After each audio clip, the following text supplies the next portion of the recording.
All right, here we are with a question all about SHM. This is an SL level question. We're looking at the time period of oscillation. Let's go for it. Okay, hopefully you've had a chance to have a go at the question.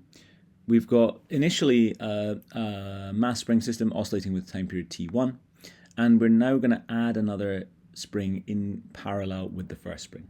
Okay, the mass is unchanged. Okay, fantastic. And we want to know the ratio of T2, that's the oscillating period of the second situation versus the first. First thing I would do here is catch up with our equation booklet. We have this equation here where the time period is 2 pi times the square root of m over k, where m is the mass, which is unchanged, and k, which is definitely not unchanged. So that's going to be the driving factor here. Okay, bit messy here, but let's just have a look. We're going to look at T2. I'm just going to go straight in.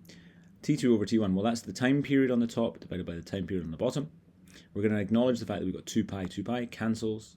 Okay, we've got square root of mass 2 and mass 1. Those are the same. That's why I've put them in red. Okay, and so really what we've got then is simply the square root of the ratio of K1 to K2.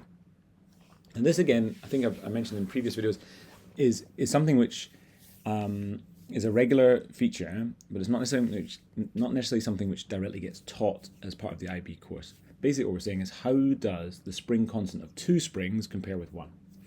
Now hopefully from your own experience, you should know that this makes a higher spring constant. You're basically doing work against more springs, therefore it's harder to pull the springs apart.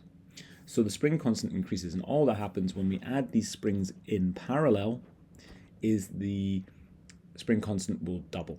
So on the bottom we've got 2k, and on the top we've got 1k.